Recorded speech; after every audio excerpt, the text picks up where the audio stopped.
창세기 29장은 야곱의 새로운 인생, 출발, 또 모험과 도전, 특별히 하나님의 손에 이끌림을 받는 삶의 패러다임이 바뀌는, 삶의 큰 틀이 바뀌는, 인생의 큰 축이 변하는, 그리고 모험하는, 알 수 없는 길을 떠나는 그런 새로운 출발의 장입니다. 그 낯선 곳으로 떠나면 죽지 않고 또 새로운 하나님의 일이 기다리고 있습니다. 맴돌지 않고 방황하지 않고 갇혀있지 않고 본인이 원했던 그렇지 않던, 자발적이든 임의적이든 하나님이 강제로 그렇게 하셨던, 그것보다 그 새로운 자리에 가서 새로운 삶을 경험하는 그 경험은 새로운 기회예요. 그리고 우리가 넓어질 수 있는 기회입니다. 삶의 중요한 시기에 하나님이 우리를 새롭게 열어가시는 그런 시점이 옵니다. 그 시점, 하나님이 출구를 여셨을 때 여러분들 믿음으로 그렇게 떠나시기를 축복합니다. 그리고 그 위대한 모험 앞에 새로운 삶을 경험하셔서 여러분의 믿음의 반경과 삶의 반경이 넓어지게 되기를 축복합니다. 떠나면 새로운 일을 만나게 돼요. 거기 새로운 장소에서 새로운 사람들과 새로운 인생을 살게 되는데 전혀 내가 계획하지 않은 하나님이 인도하시는, 하나님이 계획하시는, 하나님이 프로그램하시는 그런 하나님의 인생을 살게 돼요. 지금 여러분이 여러분의 삶에서 여러분이 계획하는 삶을 사는가, 내가 주도하는 삶을 사는가, 하나님이 인도하는 삶을 사는가. 교회가 세상에 떳떳하지 못한 이유는, 교인들이 세상 앞에 부끄러운 이유는 교회 다니지만 내가 주도하는 삶을 살기 때문이에요. 그런 분들은 자신이 없어요. 우리도 알기 때문이에요. 그러나 하나님의 길을 가는, 하나님이 인도하는, 내가 선택하지 않은 길을 가는 분들은 당당해요. 자신 있어요. 그리고 두려워하지 않아요. 그것이 차이예요. 교회 안에 있고 믿음 안에 있지만 정말 당당한 삶을 사는가, 확신 있는 삶을 사는가, 비겁한 삶을 사는가, 그건 우리의 믿음에 달려 있습니다. 새로운 부르심, 새로운 미지를 향한 도전, 물론 그 일은 고되지요. 얼마나 힘들겠습니까? 얼마나 외롭겠습니까? 그러나 야곱은 라반을 만나고 라헬을 만나고 좋은 하나님의 사람들 가운데 자라게 돼요. 그리고 그 안에서 일을 하게 되죠. 일과 사랑이라고 하는 우리의 인생의 제일 중요한 두 가지 해결을 하게 돼요. 왜 야곱이 이런 두 가지를 얻을 수 있었는가? 첫 번째는 충실했기 때문입니다. 그가 열심히 일했습니다. 라반은 보통 사람이 아닙니다. 라반은 계산이 빠른 사람이에요. 라반은 철저히 이기적인 사람이에요. 오늘 본문에 정확하게 나오지만, 그리고 냉정해요. 한 달 동안의 평가가 좋지 않았다면 결코 야곱을 오래 두지 않았을 거예요. 그리고 절대 사위를 삼는 일은 없었을 거예요. 그러나 이 야곱은 라반이 탐낼 만큼 일을 잘했고 성품이 좋았어요. 그래서 딸을 허락하죠. 라헬을 주겠다. 라헬만 준 게 아니라 레아도 줘요. 어떤 아버지가 딸을 둘이나 주겠습니까? 보통 믿음이 아니에요. 그만큼 야곱이 믿을 만한 삶을 살았기 때문이죠. 딸만 준 게 아니라 하녀들까지 4명을 다 줬어요. 이거는 파격적인 허락이죠. 그만큼 야곱은 굉장히 인정받은, 사람들이 탐낼 만한, 사람들이 같이 하자고 찾아올 만한 그런 열심을 다해 섬겼던 사람이었다라는 거죠. 여러분 어디에 가시든지 다른 사람들이 탐내시는, 함께 일하자고 그렇게 제안하는, 그렇게 청탁을 받고 그렇게 제안을 받는 그런 믿음의 사람이 되시기를 바랍니다. 또 하나 보너스로 얻었는데 너무 중요한 것은 라헬이라고 하는 여인입니다. 원래 야곱의 계획에는 없었는데 그는 이제 살아남는 게 목적이고 어디 가서든 생존해야 되는 게 목적인데 바로 그 자리에서 사랑하는 이제 아내 라헬을 만나게 됩니다. 우리 지난주에 마지막 부분에 읽었던 19절과 20절 말씀을 같이 보겠습니다. 시작. 라반이 이르되 그를 내게 주는 것이 타인에게 주는 것보다 나으니 나와 함께 있으라. 야곱이 라헬을 위하여 7년 동안 라반을 섬겼으나 그를 사랑하는 며칠같이 여겼더라. 전혀 얘기하지 않았던 낯선 장소에서 평생 함께할 믿음의 동반자를 만나게 돼요. 여러분 사랑하는 사람은 숨어 있어요. 잘 몰라요. 처음엔 잘 못 찾다가 소중한 사람은 어느 날 이렇게 반짝하고 드러나요. 보물처럼 발견돼요. 여러분들이 그런 보석 같은 분들을 만나게 되기를 축복합니다. 숨어 있어요. 잘 몰라요.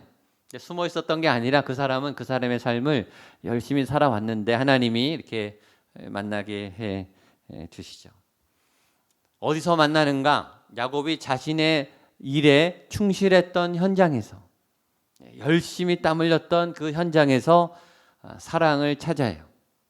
일과 사랑이 사실 이렇게 맞물려 있죠.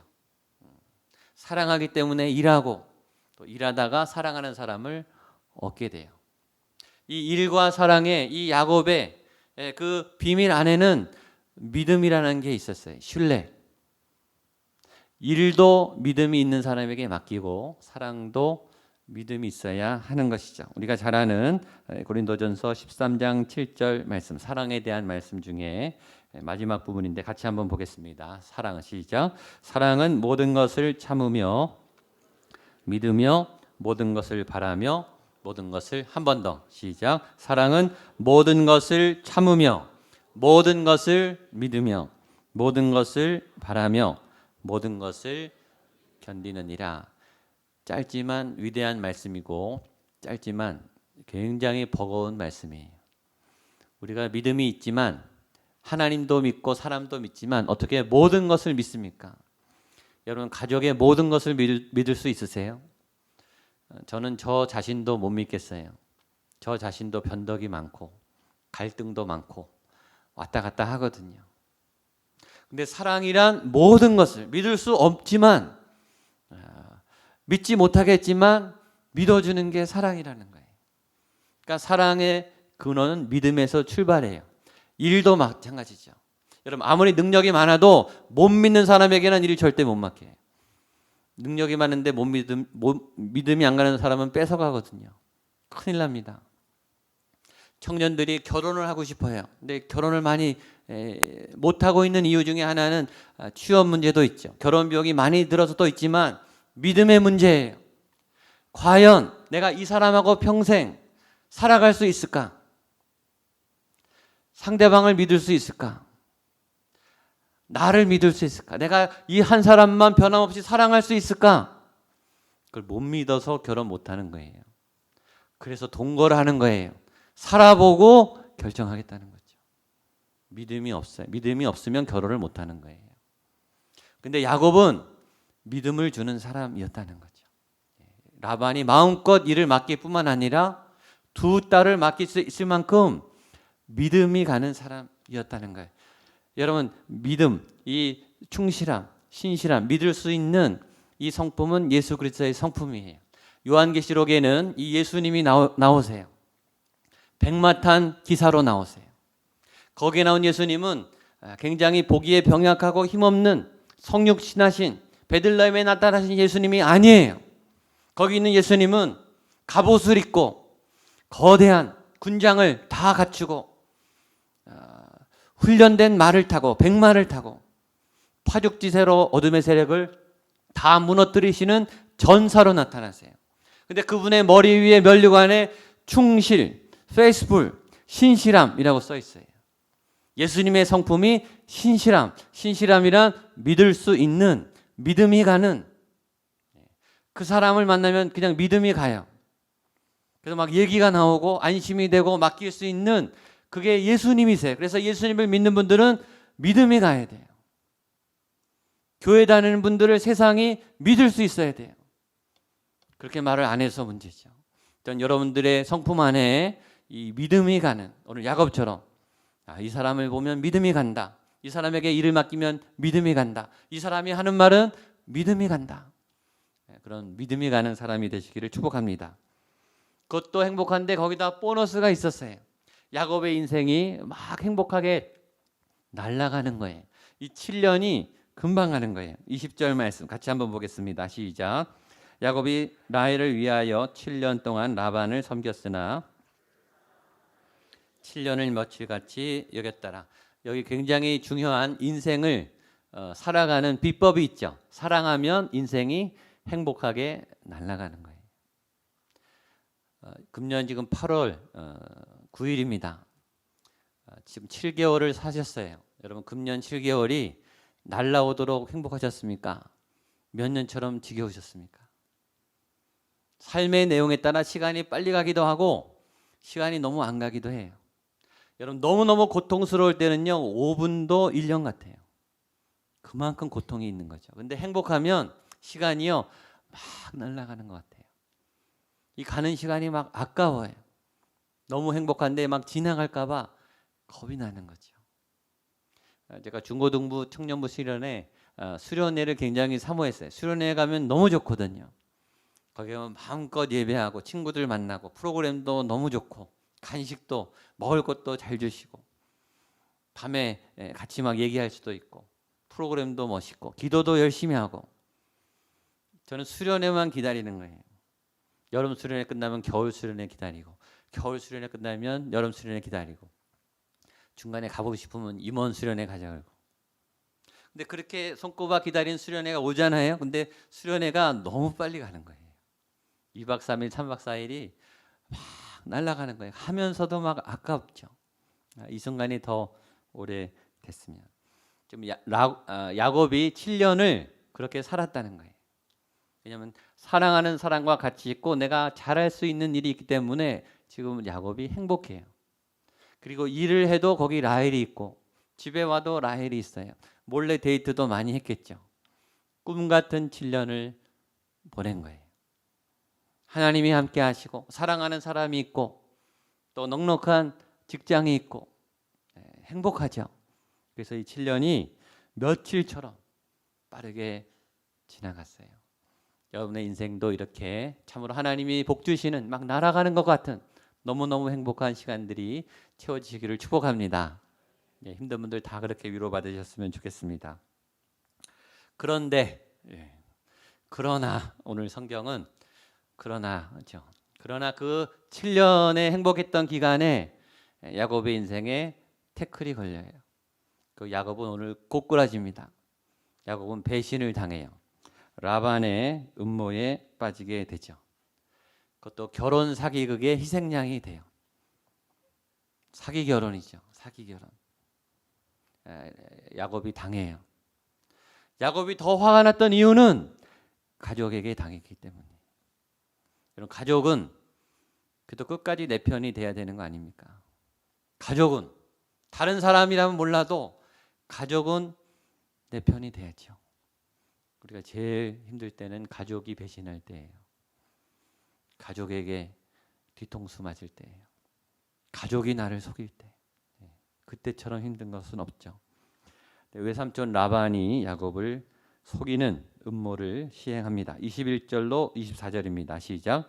야곱이 라반에게 이르되 내 기한이 찼으니 내 아내를 내게 주소서. 내가 그에게 들어가겠나이다. 라반이 그곳 사람을 다 모아 잔치하고 저녁에 그의 딸 레아를 야곱에게로 데려가매 야곱이 그에게로 들어가니라. 라반이 또 그의 여종 실바를 그의 딸 레아에게 시녀로 주었더라. 얘기는 다 됐어요. 라헬을 주기로 7년 동안 했기 때문에 동생 라헬을 주기로 다 해놓고 결혼식까지 잔치까지 다 했는데 그 밤에 이 라반은 라헬을 들여보내지 않고 언니 레아를 침실로 들여보냈어요. 신부가 바뀐 거죠.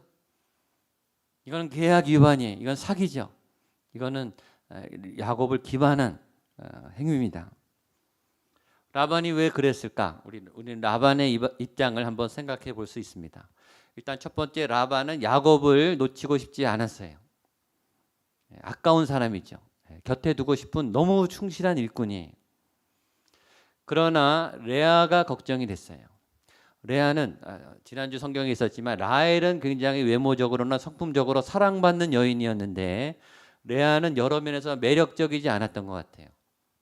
인기가 별로 없었고 결혼이 늦어진 것 같습니다. 이게 라반에게 굉장히 문제가 된 거죠. 이 사랑하는 딸, 첫째 딸이 결혼을 잘 해야 되는 거죠. 아빠의 마음에서.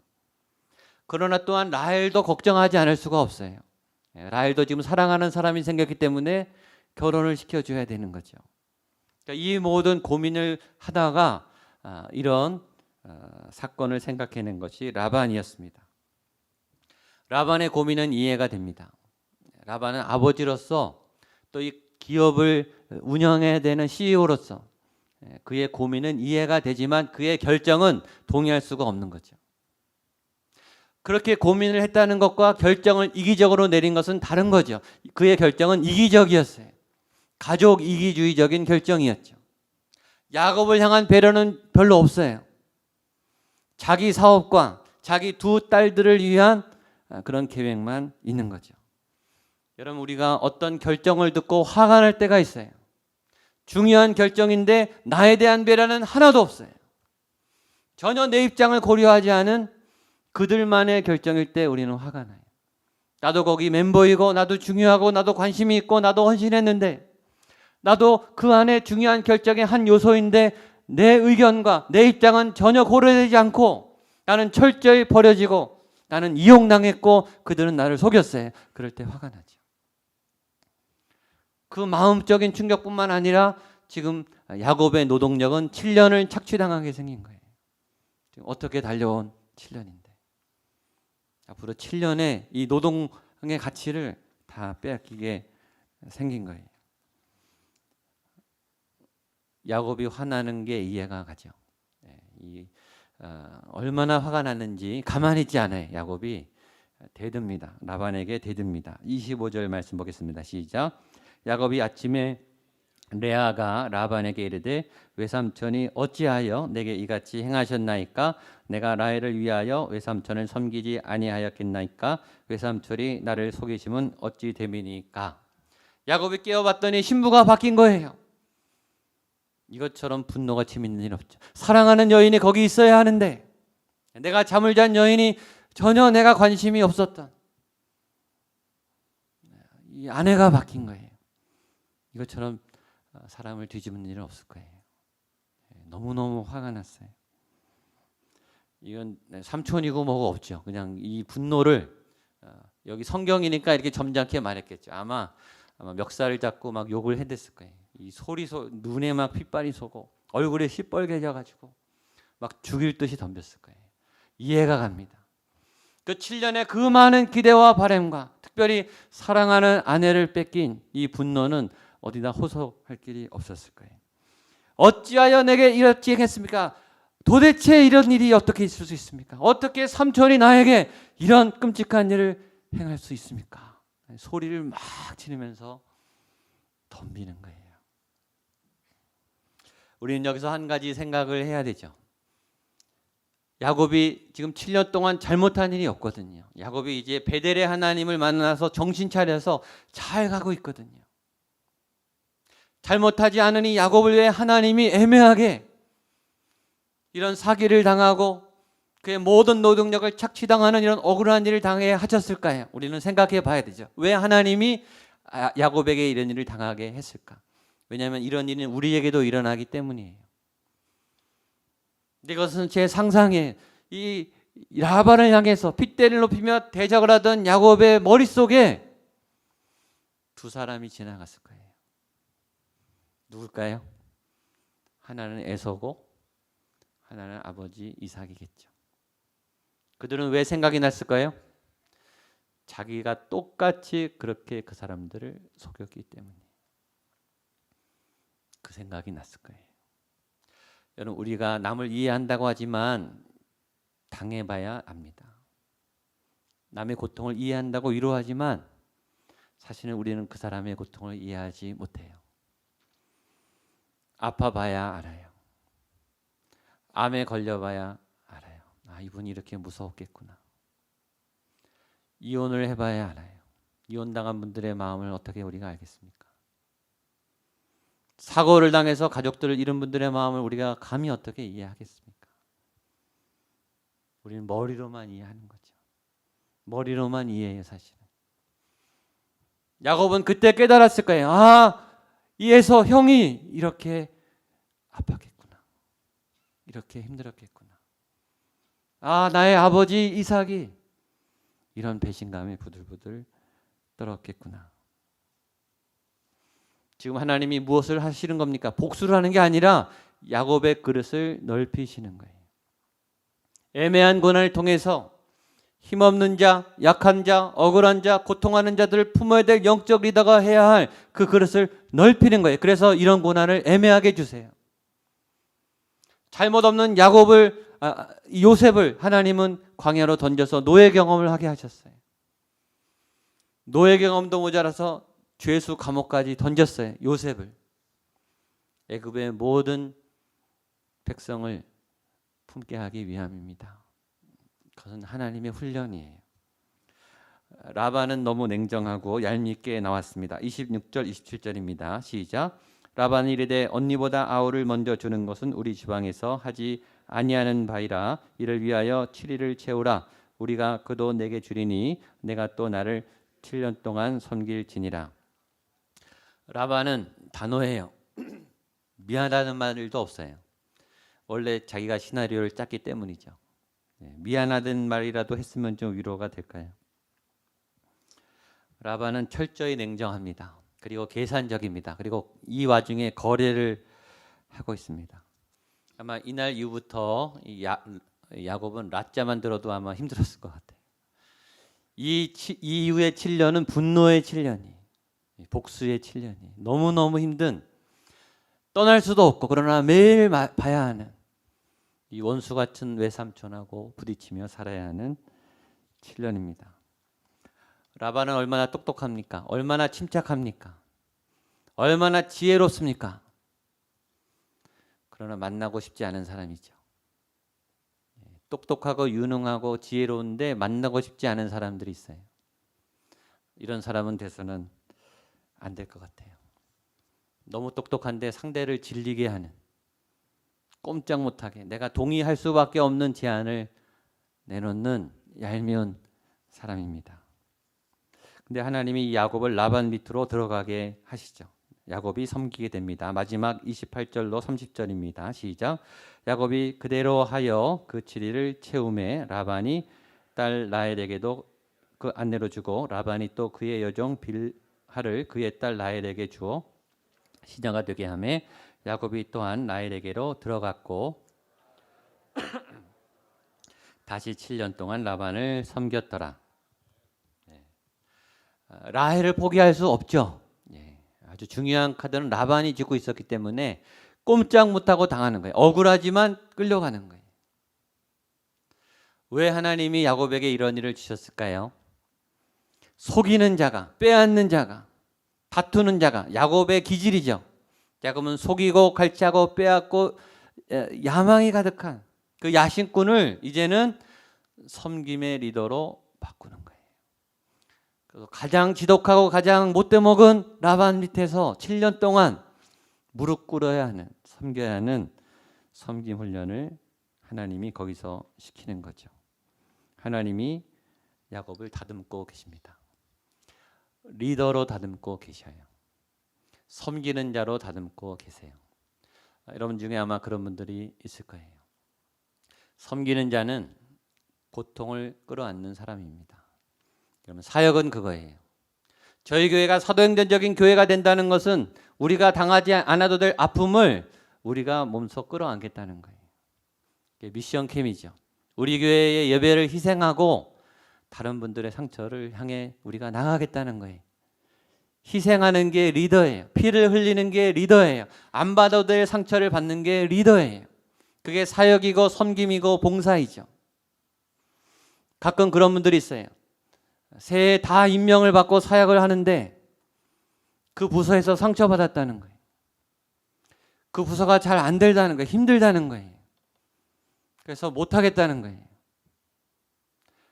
그럼 사역을 잘 모르시는 분이 힘드니까 그분을 보낸 거예요. 다른 사람은 못하니까 그분이 가서 그 고통을 받아내라고 아무나 할 수 없기 때문에 그분이 세워진 거예요. 좋은 환경, 예산이 넉넉하고 공간이 넉넉하고 사람들이 넉넉하고 다 나를 좋아해주고 프로그램이 잘 되고 알아서 잘 돌아가는 부서. 여러분 그게 사역입니까? 그건 호강하는 거예요. 그건 누가 못합니까? 그건 아무나 할 수 있어요. 거기 무슨 순종이 있습니까? 거기 무슨 희생이 있어요? 그렇게 좋은 조건에서는 누가 못하냐고요. 그게 무슨 사역이에요. 그건 사역이 아니에요. 사역은 상처 있는 그 자리로 내가 뛰어드는 거예요. 그래서 나도 피를 흘리는 거예요. 다른 사람들은 다 도망한 그 고통의 자리에 내가 끌어안고 거기를 하나님의 힘으로 바꾸기 시작하는 그것이 진짜 사역이에요. 그러니까 하나님이 이유 없이 야곱을 여기에 던지는 거죠. 상처를 받을 각오를 하고 들어가셔야 되는 자리예요. 하나님이 지금 야곱을 다듬고 계세요. 뭐를 통해서? 일을 통해서, 그리고 사랑을 통해서 꽉 메어놨죠. 아주 세게 다루고 계십니다. 그래야 야곱의 야성이 빠지는 거예요. 베델의 사건 한 번으로 빠지는 게 아니라 20년 동안 다듬었어요. 20년이. 여러분, 모세를요 40년 동안 다듬었어요. 애굽의 그 모든 도끼를 40년 동안 뺐다고 해요. 이스라엘 백성은 400년을 뺐어요. 노예를 통해서 만들어 가시는 거죠. 광야 40년을 통해서 더 빼시고, 하루아침에 빠지면 얼마나 좋겠습니까? 하나님이 저와 여러분의 이 야심을, 이 도끼를, 이 오만방자한 우리 안에 이 혈기를 빼시려고 라반을 붙이세요. 라반. 우리보다 더 센 강적을. 근데 마지막 메시지, 놀라운 은혜가 있어요. 야곱이 견디고 있다는 거예요. 이게 메시지입니다. 28절 보시면 야곱이 그대로 하여. 전에 야곱 같으면 이런 일 안 해요. 바로 나갑니다. 아마 라헬 데리고 도망갔을 거예요. 전에 야곱대로 살려면. 근데 야곱이 아무 소리도 안 하고 순종해요. 그게 감사한 거죠. 야곱이 하나님의 그 훈련 프로그램 안으로 들어간 거예요. 그리고 다듬어지고 있는 거예요. 그 야곱을 이끈 힘은 뭘까요? 그게 베델의 경험이에요. 바뀐 거예요. 고난을 견뎌낼 수 있는, 이 시련을 견뎌낼 수 있는 힘을 지금 얻고 있어요. 또 하나 사랑해, 라헬을 사랑해요. 포기할 수 없는 여인이 옆에 있어요. 그래서 이 희생을 감수하죠. 아마 지금 이렇게 야곱처럼 이 버려진 곳에서 정말 억울하게 힘든 기간을 보내고 계신 분이 아마 계실 겁니다. 여러분, 베델의 하나님을 꼭 바라보시기를 축복합니다. 그리고 라헬의 사랑, 하나님이 진 사랑하는 사람들의 사랑을 기억하게 되기를 축복합니다. 그리고 야곱처럼 잘 견뎌 주시기를 축복합니다. 중간에 포기하지 마십시오. 하나님의 이 과정, 이 숙제를 잘 맞춰주시면 좋겠습니다. 하나님이 힘들어하시는 거 다 압니다. 왜 모르시겠습니까? 다 아시지만 견뎌주기를 기대하고 계실 거예요. 그리고 견딜 수 있는 힘과 은혜를 오늘도 부어주실 줄로 믿습니다. 야곱처럼 환난 가운데 억울하지만 믿음으로 잘 견뎌내시기를 주님의 이름으로 축복합니다. 기도하겠습니다. 하나님 아버지, 우리는 다듬어져야 한 그런 많은 모난 부분이 있습니다. 예수님을 믿지만 깎여야 하는 우리의 성격들이 있습니다. 포기하지 못하는 내가 좋아하는 것들이 있습니다. 하나님, 라반이라고 하는 하나님 그 거대한 사기꾼을 통해 하나님 야곱의 모든 인생이 다듬어지고 있습니다. 순종의 훈련을 하고 섬김의 훈련을 하고 상처를 받아내는 리더의 훈련을 하고 있습니다. 하나님, 이곳 이 자리에 하나님의 도움이 필요합니다. 베델의 하나님만이 우리가 다시 일어날 수 있는 도움이 될 줄로 믿습니다. 야곱이 견디었던 것처럼 하나님, 우리도 잘 견뎌내게 하여 주시옵소서. 잘 이겨내게 하여 주시옵소서. 사랑하는 사람을 바라보며 베델의 그 하나님을 바라보며 지금 이 믿음의 과정을 하나님과 동행하며 멋지게 걸어갈 수 있도록 이 시간 하나님의 새 힘을 부어 주시옵소서. 예수님의 이름으로 기도하옵나이다.